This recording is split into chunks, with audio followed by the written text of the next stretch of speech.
At. At. At. At çok asil bir hayvan. At çok asil bir hayvan. At çok asil bir hayvan. At yarışı izliyorum. At yarışı izliyorum. At yarışı izliyorum. Ata binmek istiyorum. Ata binmek istiyorum. Ata binmek istiyorum.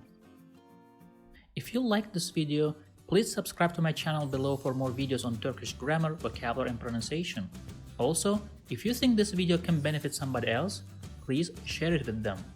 Last, if you have any comment or request, please provide your feedback in the comment section below and I'll do my best to respond as soon as possible.